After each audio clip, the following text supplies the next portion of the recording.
Bonjour Quentin. Bonjour. Alors Quentin, tu viens participer au Bike Man, mais Tout à fait.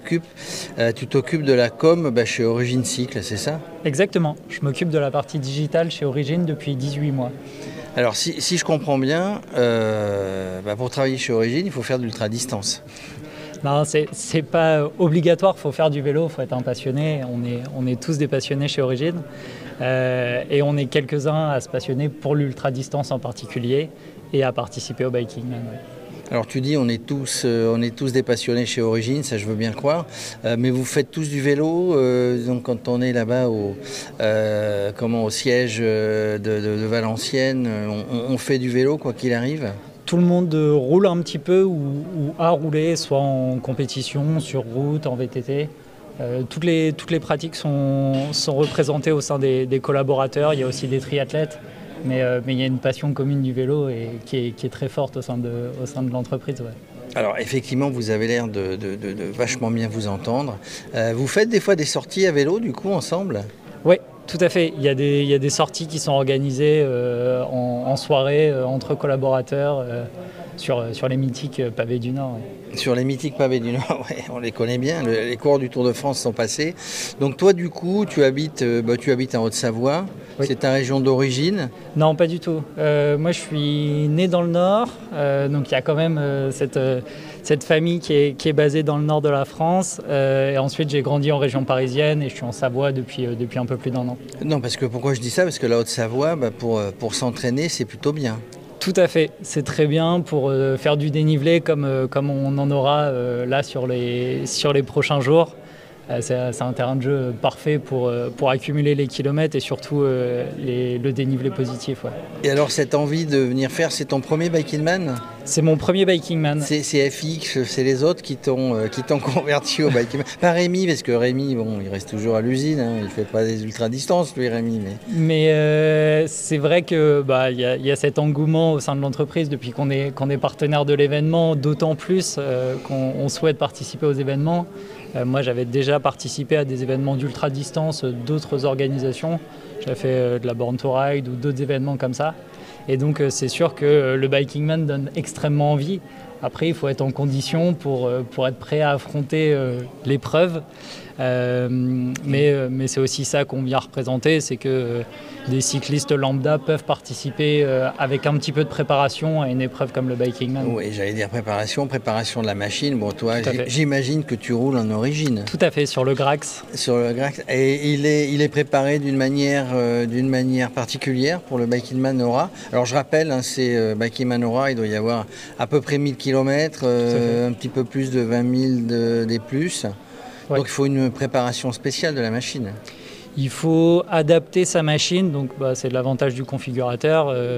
Il faut bien choisir ses braquets pour pouvoir monter tous les cols et ce même avec la fatigue. Il faut aussi être équipé. Nous on a les sacoches short lib pour prendre tous nos bagages, des bonnes lumières et puis après c'est surtout préparer le bonhomme. Pour qu'il soit prêt à affronter mentalement et physiquement la distance. Mais on est là dans une très bonne ambiance et ça donne envie de prendre le départ. Ouais. Tu étais venu déjà voir quand même un Biking Man? Tout à fait, oui. J'étais venu saluer Lauriane au départ du Biking Man X. Qu'elle a brillamment remporté, voilà. devant beaucoup d'autres candidats, on va dire coureurs, dont beaucoup d'hommes. Voilà, Lauriane Placé qui a fait une énorme performance sur le Biking Man X.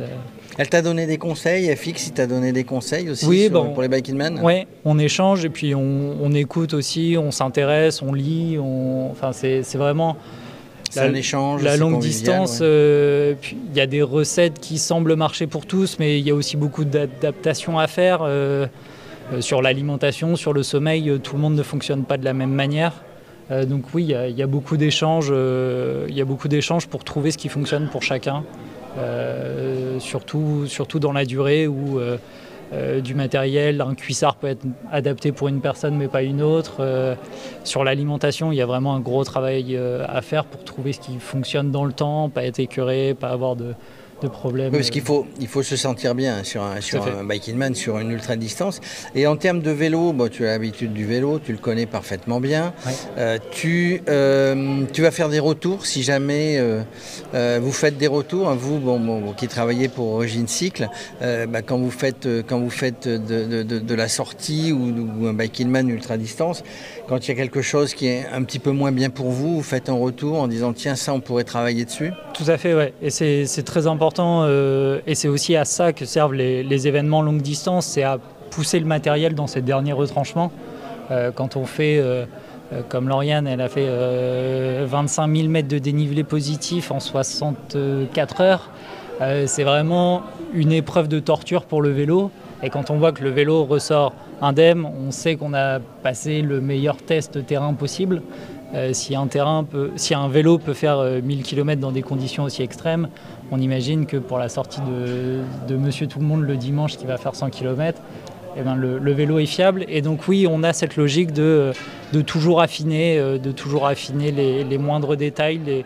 Les retours du terrain remontent au bureau d'études pour affiner les versions d'après. Et ensuite, toi, tu vas t'en servir en termes de communication, puisque la communication est le digital, hein, tu t'occupes du site internet, il y a des slogans des fois à mettre, il y a des choses à aller pour attirer l'œil du client, ouais. Donc il y a des choses qui peuvent remonter aussi en termes de com. C'est plus facile à trouver quand on l'a vécu que d'essayer de le deviner, donc oui, bien sûr, quand on parle à la fois de cet équilibre entre confort et performance, sur de la longue distance comme ça, le confort a une importance cruciale. Et donc oui, quand on a un vélo qui est confortable, quand on le vit sur 1000 km, on peut faire passer le message. Et donc là, tu as le Dossard 400, le Dossard 400. Tu es 479. Tu es superstitieux ? Pas du tout. Parce que 460. Non, je plaisante. Hein. Non, tu t'es préparé, non, on va pas commencer à... comment tu le vois le bike in man là, tu as un plan de route, comment... J'ai pas de plan de route particulier, j'ai reconnu la fin, donc au départ d'Annecy, je suis allé faire les 300 derniers kilomètres puisque l'enchaînement final est quand même assez musclé. Il y a le Grand Colombier, voilà. D'abord il y a le Puy-Marie, je crois. Oui, il y a le Puy-Marie plus tôt, ouais. Ensuite, il y a le Grand Colombier, et ensuite, il y a la Chartreuse, le Vercors, enfin, voilà. Il y a un enchaînement dingue. L'enchaînement Grand Colombier, triptyque de Chartreuse et Vercors est assez musclé. Et donc, c'est vrai que la reconnaissance, ça permet d'anticiper un peu et de savoir à quoi s'attendre. Et en effet, de placer le sommeil ou les arrêts au bon endroit pour mentalement et physiquement récupérer. Alors après, il y en a d'autres qui l'ont fait, hein, donc de toute manière, c'est tout à fait faisable. Il y en a qui disent, quand on va sur ultra-distance, sur le bike in man, on est prêt à tout, sauf ce qu'on n'a pas prévu, quoi. On a tout prévu, exactement. Sauf ce qu'on n'a pas prévu, en gros. Exactement. Et dans les sacoches, on essaie de prendre le minimum, mais à la fois, on a des peurs, on a des craintes, donc on rajoute des petits accessoires, on rajoute toujours trop de choses. Et il faut se préparer à l'inattendu. C'est aussi pour ça qu'on vient. Hein. C'est le goût de l'aventure. Hein. C'est ça qu'on vient chercher dans l'ultra. C'est le goût de l'aventure. Donc tout est prévu. Là, on est samedi, contrôle des vélos. Demain, on revient aussi, le briefing. Et puis après, le stress va commencer à monter. Il commence déjà à monter. Non, pour l'instant, non. Pour l'instant, on est tranquille. L'ambiance sur le village est très conviviale. Donc on est là pour passer un bon moment entre passionnés. Et le stress, s'il y en a, ça sera quelques minutes avant le départ. Quelques minutes avant le départ, lundi matin à 5h. Voilà, tout à fait. Bon, et puis après, il y aura le plaisir de rouler. Après, le plaisir de rouler, et puis jamais se mettre dans le rouge. Hein. Jamais se mettre dans le rouge, jamais. Toujours à son rythme. Enfin, moi, je ne l'ai jamais fait, mais à force de venir sur les bike in man et d'interviewer les compétiteurs, évidemment, c'est ce que j'ai appris. Jamais dans le rouge, vas-y à ton rythme. N'essaye pas de forcer, n'essaye pas de suivre quelqu'un. Vas-y tranquille, hein, c'est un conseil que je te donne. De ne pas faire la course en fonction des autres, mais en fonction de soi. Tu fais la course par rapport à toi. En fait, c'est une compète entre toi et toi. Voilà, finalement. Donner le meilleur de soi-même. Bon, merci Quentin. Merci. On se retrouve sur une autre compète, une fois que tu auras enquillé le premier bike in man. Avec grand plaisir. On se voit sur les autres. Hein. Avec plaisir. À bientôt. À bientôt.